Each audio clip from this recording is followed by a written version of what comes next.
Hello. I'm wearing it. I bought this like last year when I went shopping for the first time with my mom. It's a nice little. Thought it was a bit of a classy looking. How do you wear this like that? Like this? I think this looks better. So I think the foundation today. I didn't put any concealer, nothing. It's just a foundation. What I did was I mixed two colors together. I think it, and I spent a lot of time carefully going over my face, not just skimming it, but just carefully doing it slowly. So every part of my face was covered with foundation, a good coverage or something. I think my eyeshadow looks really good today, if I do say so. Yeah, so I put I used the green and I mixed it with white, and I did a lot of blending and whatnot. I just mixed. It's not really. It's sort of like a very light blue greeny thing. That's because I mixed blue and white and some other creamy color and gold, and so I wasn't really intending to get this effect, but I was just playing around with it. I painted my brows dark brown over here and light brown here. So the stuff here is sort of like, this is light brown, and as it goes out, it's dark brown. I also plucked some brows out so it can be, coordinated or whatever. So, shit, the lipstick. I forgot to do that thing. Let's get a little bit of the lipstick out. Yes. So, yes, I like this. So I'm gonna put it down. There's a bit of light coming from there, so I'll just get that down. So this is without the light. So we look. I'll put the light on. On the bottom, I actually I don't know if you can see. I used the gel eyeliner black, and underneath that, I took some brown color and sort of, I don't know, smoked it out or whatever. So I think the foundation looks good. I don't know why this lighting. It looks better than before. Yeah, this part is still a bit. Shows a little bit of a freaking beard crap. It's weird because I really don't have that beard. I mean, I can't grow it. It doesn't grow, so it's like something underneath the freaking skin or whatever.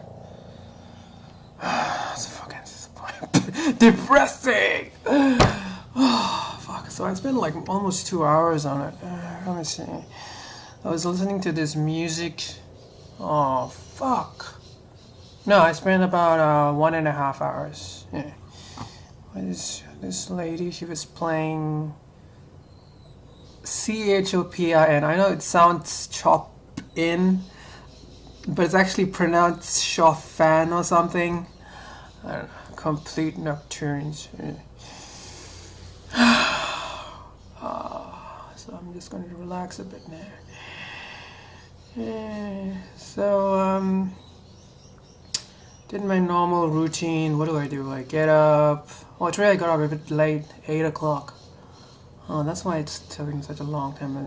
Usually, if I get up at 6, it takes me like 4 hours from the moment I get up to do my breakfast, to seeing a few YouTube videos, and while I'm having coffee, and then I take a shower. It takes 1 hour, and I take the makeup thingy, which takes 1.5. So I don't know. It usually finishes around 3.5 to 4 hours. My morning routine. Yes. Yeah, I do put oil on my body. Like I think I mentioned this. I put bio oil on my hands. Seems like sort of because I bring the bio oil. Some of the scars are sort of like look over here. Jesus, how the fuck? So I mean, yeah, some of them are going away, but the burns are not going away. But Yeah, some of them sort of, going away a little bit. I wish I hadn't done this. Now look, it's like I can't even wear clothes when I go out because people like, what the hell's wrong with your hands?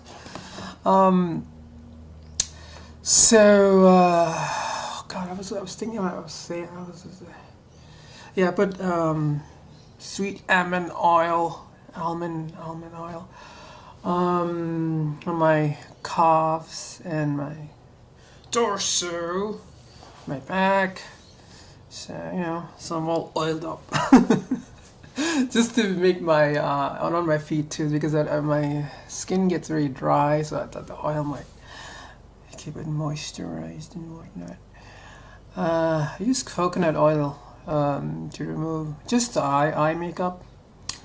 I've got all these makeup remover, those towel things. I want to use that up, and then move on to perhaps using oil to remove all of the eye makeup, and then I should probably use that Dr. Bonner soap to wash my face. God, this is such mundane crap. Oh, anyway, so I was thinking about like, yesterday when I went to the, oh God, I should have mentioned, when I went to the Centrelink, the social security thing, because I had an appointment. God, it was so like full, and I went there like, I sat there for about an hour or something, and when I got called, it was like the whole interview was like less than a minute. So you just check some of my details. Are these current?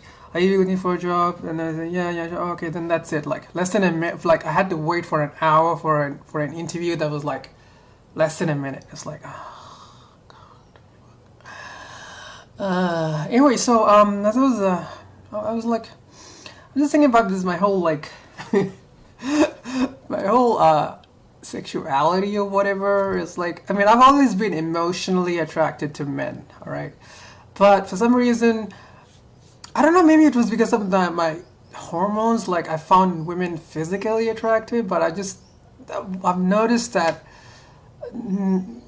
no, women, because I know this is like, I'm making a generalization here, but obviously, this is the way I understand it, right?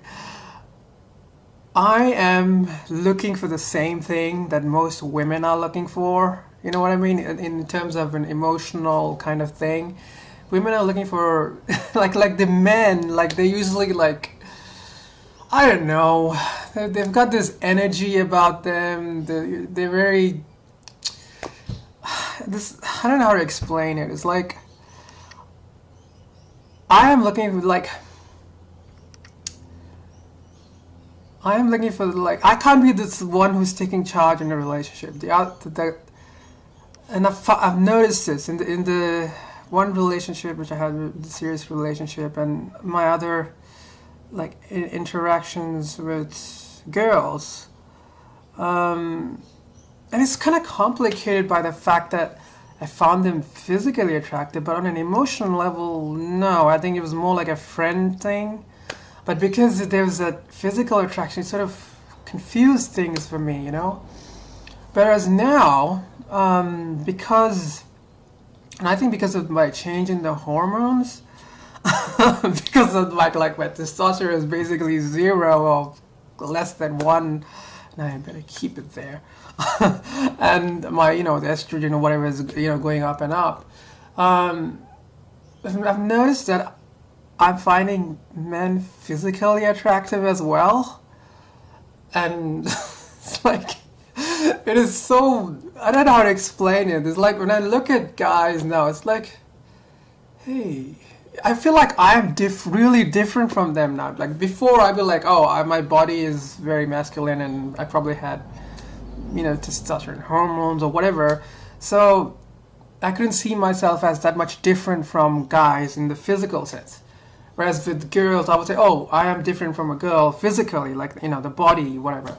Whereas now, it's like my body is changing, and because of my hormones are, like, changing as well, it's like I've got a little bit of breasts, and my, I got these hips developing, my skin is very soft. So it's like that physical attraction to girls is sort of going away, because I'm like, yeah, I kind of have that. So it's like, whereas when I look at guys, it's like, oh my god, like I notice guys are like, oh, look at your body is so hard, and look at your chest, and they've got these muscles which are like, and when I look at a guy, I'm always, this is what's going through my head. It's like, God, you got a lot of testosterone running through your body, and all that masculine energy is like, I don't know. I'm finding guys physically attractive. So it's like, so I've always found guys emotionally attractive, but now it's like, I'm finding them physically attractive as well. And so that kind of conflict I used to have, where I used to find guys emotionally attractive, but not so much physically attractive, and whereas girls, I used to find them physically attractive, but not the emotionally attractive or whatever. So that kind of confusion or conflict is sort of going away, and now it's sort of like, it's sort of, okay, I'm emotionally attracted. I find guys emotionally attractive. Now I'm finding them physically attractive as well. So it's like that conflict and that confusion created by this whole dysphoria is sort of like going away, So I think that's sort of like, I mean, this whole, it's this change is very subtle, It's not like one day I'm like, oh, attracted to girls, and next day I'm attracted to guys physically.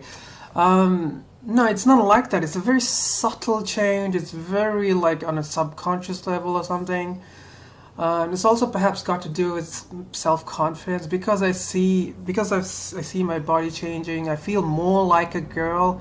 I feel more feminine, and that maybe that kind of psychological thing, the self-belief as well comes into play. Maybe it's not just a hormonal thing. Maybe it's also a conceptual thing as well, where I feel, I feel.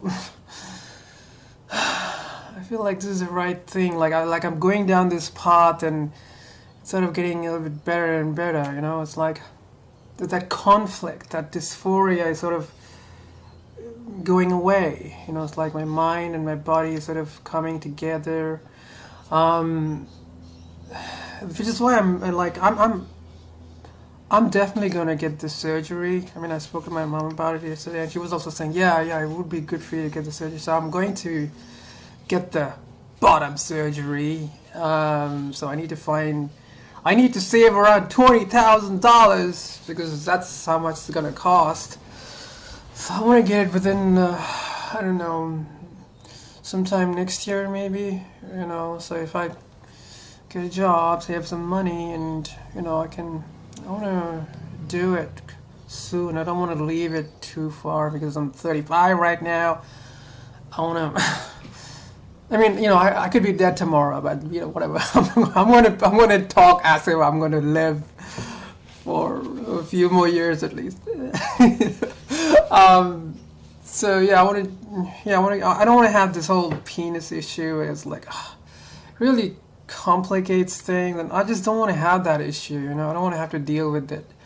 I want to have as normal a life and a relationships with people as I can. I don't want to have these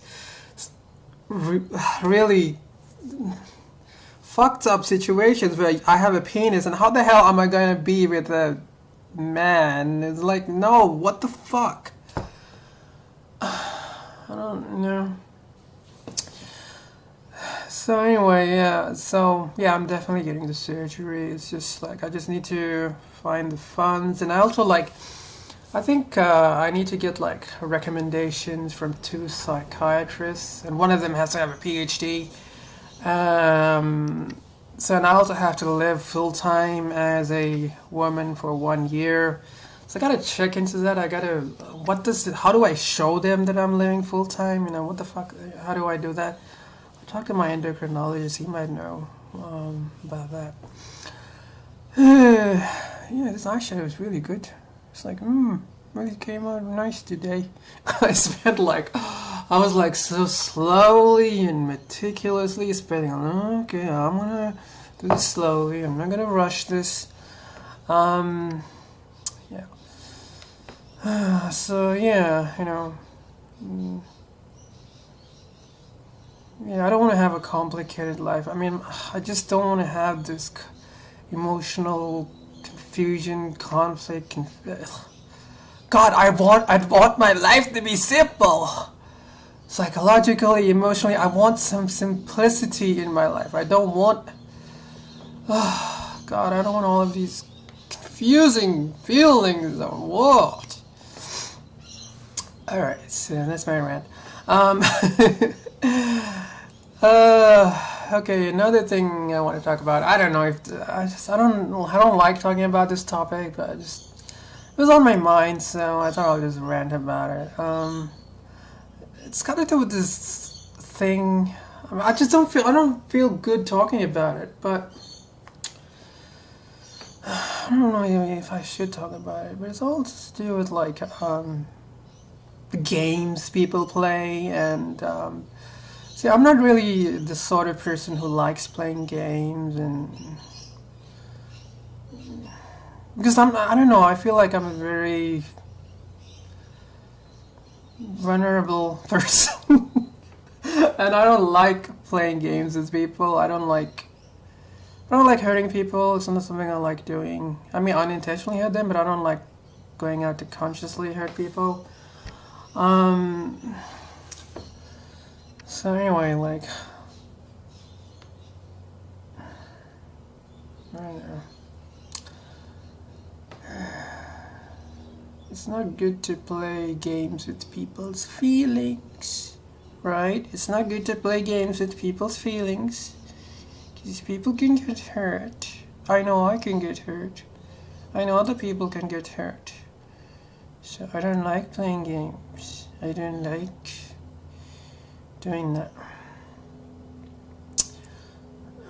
Well, the word that comes to my mind is, what is this psychosexual thing? It's like psychosexual games. I mean, I've heard this word psychosexual, but I really don't know what it means. I mean, it sounds very scary. It's like, yeah, the people play these games. They fuck with your mind, your feelings. They're fucking with you. And I'm like, it's like,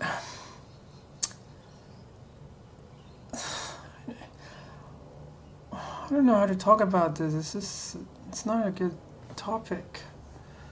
I don't know how to talk about it. You see in the movies, all these games people play. It's like, God, what the fuck? It's like, well, you know,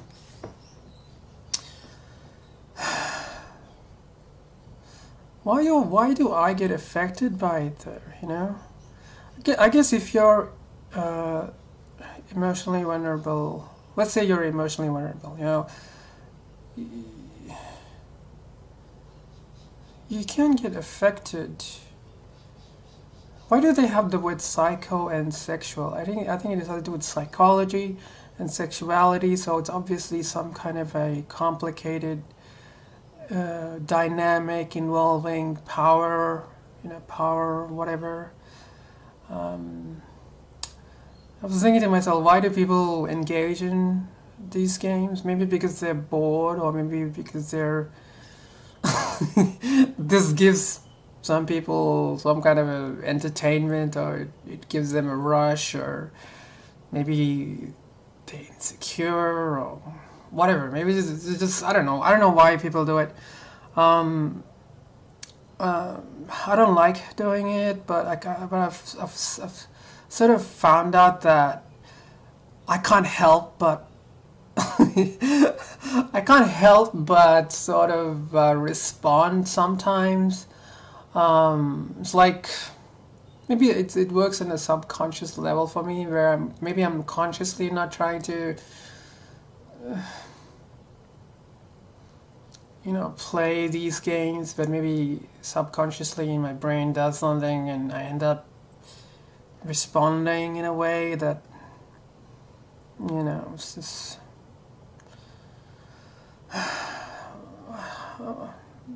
I'm a very fragile person, alright? I'm a very emotionally fragile and vulnerable person. I don't like doing this. I don't like playing games. It's not something I like doing. It's not healthy for my psychology, especially at this moment in my life where I'm transitioning and all of these, the hormones I take, they do give me ups and downs, and yeah, so I don't like playing these freaking games. I'm a very fragile person. Very, very emotionally fragile. You might not see it because the way I'm talking, but yeah, I can be quite emotionally fragile, unstable. But I'm trying to get a hold of it. I mean, I can freak people out, because sometimes I can become very desperate and needy, and like, for instance, I mean, there was this, when I was doing my art theory course, there was this lecturer. He was a guy. He was older, maybe he was in the 60s or whatever. He was very charming. He was a very charming man. He was, I liked him, and I think maybe I had a crush on him or whatever. And I think he liked me too. Like he thought I was a good student, and I was interesting or whatever. Yeah. So I used to talk to him, say hi, and I know he used to smile at me, and for me, because of the state of my mind where I was very unhappy and depressed, and generally, the social anxiety, I really didn't like myself. So if someone smiled at me or was friendly, I was like, oh, wow, that would interpret that, and I would be like, it'll be really like in my head, like, oh, this person likes me, or they're friendly. So anyway, so I mean, so it's, I used to, sometimes I wrote emails to him and other teachers as well, telling them about my mental state, and some teachers are like, oh, you're doing good. They be supportive. You're a good student. You're all that. And sometimes I don't know. I have this problem of recognizing boundaries or whatever, and because it's also like I'm in front of the computer, I feel like I could just pour all my thoughts out, and then it tends to freak people out. Like, and because I don't know what happened, but I sort of, I think I said something about, I wrote one email to him, and in that email I made a comment like, I'm not gay or anything, I find you emotionally attractive or whatever. I don't know. And then he said he thought, oh, this is really an inappropriate stuff for a student to be saying, and he got really freaked out. And he thought I was unhinged or something, and I think he spoke to the university counselor or whatever, because he was like, oh, I don't know, and they thought I was borderline. I had borderline issues or whatever. So this has happened to me before.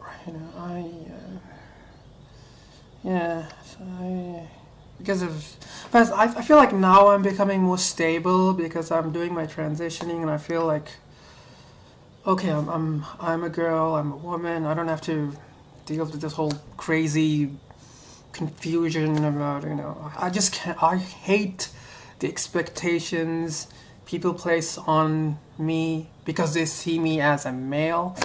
God, especially girls, it's like when they look at you, it's like. They look at me and they think because of I look, in the past I used to look like a boy. I mean, like, God, no, I am like you. It's like I've always found, this is what's always happened, like, once I get, I'm usually very quiet, all right? I don't talk much, so if I'm in a group and there are girls or whatever, they might think, oh, he's a quiet, silent type. But once I start talking, once I start opening my mouth, it's like, oh my God, this is, it becomes like a friendship thing, and you know, yeah. I don't know. I just with girls, there's always been like friendships. I've had very good friendships with girls, and when I try to move it beyond friendship, it always fucked things up because it just didn't work out. I just can't be what they want me to be. You know, usually women want men, you know, the man thing, and I can't do that. I don't have it in me to be what they want me to be this male person, which I'm not. I'm not this male person. I am like more like you than you. No, I'm more like a. I have this.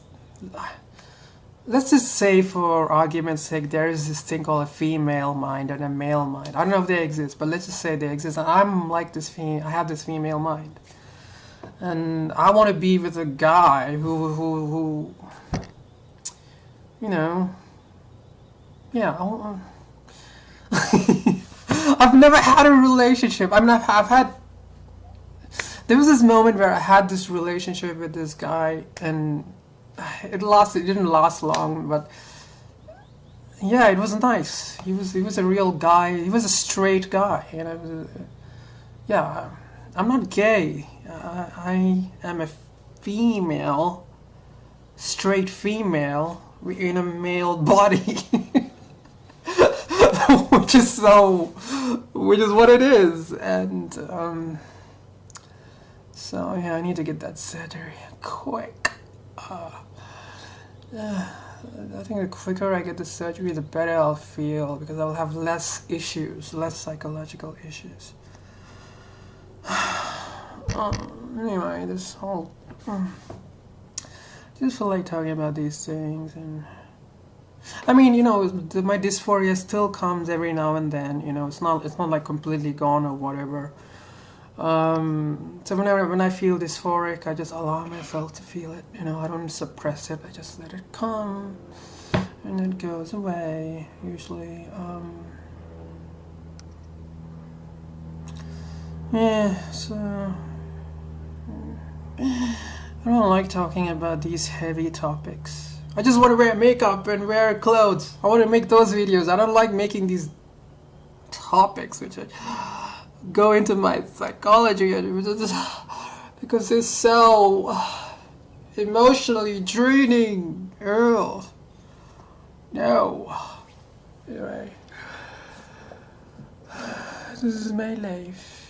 Oh yeah, I did enroll in the Master of Art Administration. I enrolled in yesterday, 4 classes. So it's like Monday, Tuesday, Wednesday, Thursday, between 6 and 9 p.m. I have classes.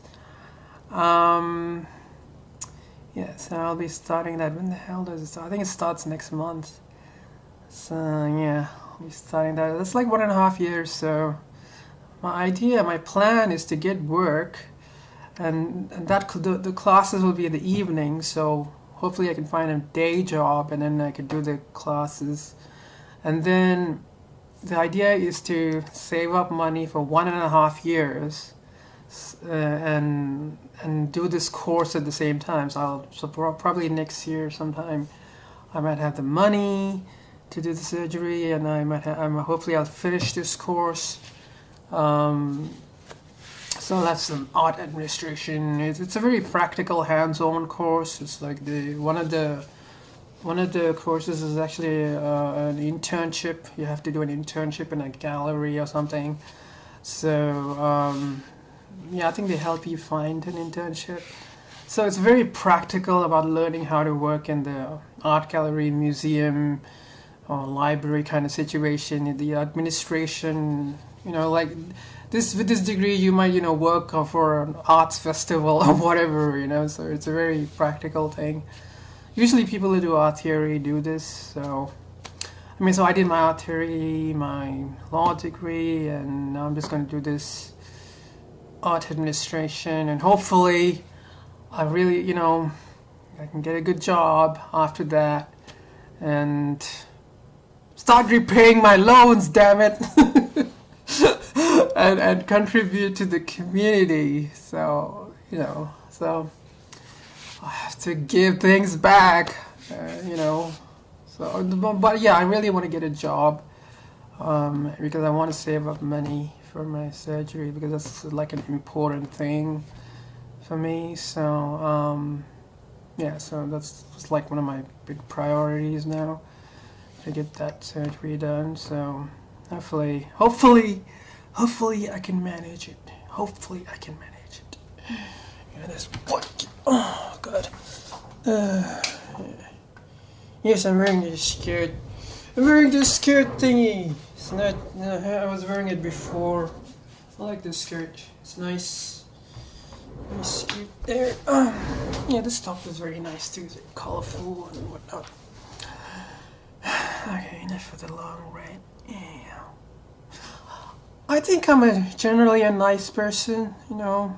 I think I'm generally a nice person. I've got flaws, but I don't like hurting people. I don't intentionally try to hurt people. I used to hold grudges, but I don't. No, holding grudges is stupid. Just let things go and grow up and move on and whatnot. Forget it. I'm just gonna go.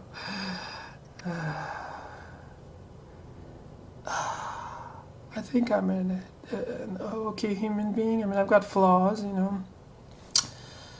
But like Samuel L. Jackson says in Pulp Fiction, I'm trying to be the good shepherd. You could be evil. I mean, evil sounds so drastic, but I am trying to be the good shepherd. I don't know, that might sound really moralistic or whatever, but